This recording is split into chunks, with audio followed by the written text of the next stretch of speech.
The last match. For now, of course, obviously not the last match of the tournament, just for this wave. And I wanted to mention real quick, going back to that match we just watched, I think there was a significant difference in mental focus and relaxation between those two players, because when I noticed when Selena lost his first stock of that second match that we just saw, as soon as he came back down, he went straight to down tilt, wait, down tilt, wait. Yeah. You saw his focus and relaxation did not get, thrown off by losing his stock. And I think that was the edge between them, honestly. Yeah, you could definitely see Logic was falling apart a little bit at the end, although his defense was somewhat good. I wouldn't call it impeccable defense. He did really keep his composure, hit every tech, but again, put himself in some unfavorable situations, not really prioritizing correctly what he needed to do. Right now, however, though, we do have DSS versus Tweek. Now, obviously, we spoke of one Meta Knight to another. Yeah, I know Tweek has pretty decent knowledge against Meta Knight, but I'm pretty sure DSS doesn't really have effective training against this character, and that's kind of like the persistent advantage that Tweek is going to have. And you can see that Tweek is just kind of playing his game. And DSS doesn't really know what's going on. Exactly, and I love that you said play his game, because that just goes back to a theme of our conversation, Dyer, which is characters that make you play their game. Bowser Jr. is a big example of that. If you do not know what to do against Bowser Jr., you're not going to win. You can't win against Bowser Jr. if you don't know what you're doing. He moves around too much, and his ability to cancel his dash and just keep you off kilter.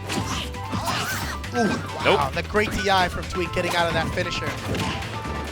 Nice get up attack. He doesn't want any footstool shenanigans to happen. Yeah, and it looks like we're just unfamiliar with what to do in these situations. We don't know how to deal with Mecha Kula. We don't know how to deal with the Clown Car. We don't know what setups are coming out right now. And see, those cancels, it just kind of makes you go, yeah, am I coming? Am I not? Exactly. He's just not sure what this character does. Oh man. Tweek's gonna come in with the down air. This could be a kill setup. Good DI right there by DSS to make sure he gets himself out of that situation.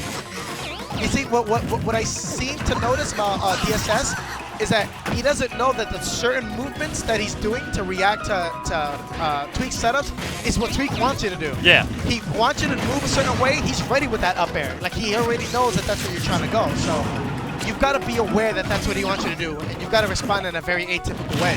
What a hilarious bait. Forward smashes to make it look like he's looking for an air dodge, knowing that the Clown Car was covering his back and he was not actually open from behind in that situation.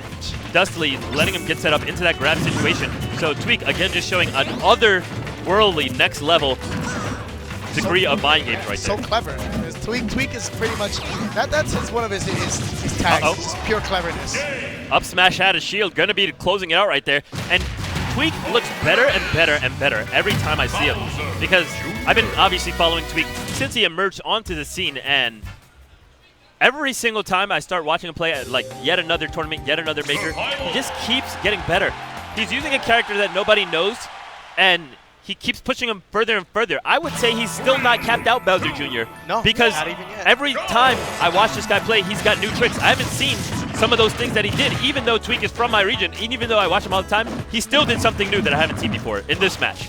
And players that can bring out that level of innovation and ingenuity between every single tournament that you see them at, it is because of the fact that if you speak to him, the hunger bleeds through his words. Like, you can tell how badly he wants to be the best. Like, speaking of even minute in-game decisions makes him shake his head and kind of like, get flustered out of the match. So you can just tell he's one of those players that really, really, really wants it.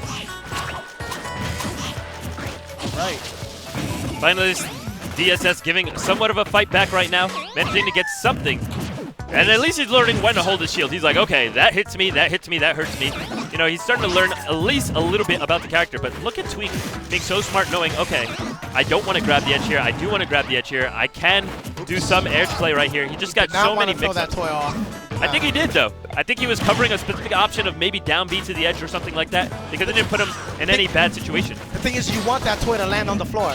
That's kind of what gets it started. So yeah, yes and no, because when Meta Knight's off the stage, it's going to hit the edge before Meta Knight gets the edge, and then it's just going to walk across the stage.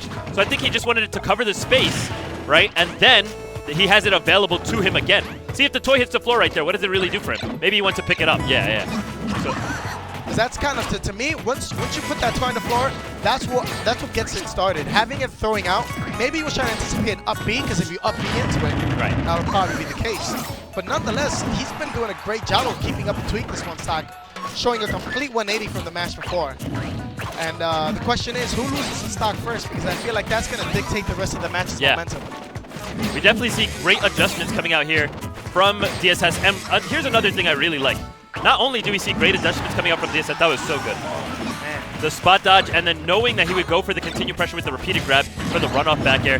Very reminiscent of DK Will. It was actually the innovator of runoff back airs with Donkey Kong. But a lot of players said, hey, this is a really good option. But DK Will kind of innovated that strategy a little bit in 2009. And it's been a staple ever since for a lot of people trying to edge guard. Great way to mix it up. Oh, he instead gets himself put in a footstool position there. Oh my God. That's gonna be it. Looks like Tweek ran away with that. He just kind of turned it up after that first It's exactly as you said. It looked very close, but once the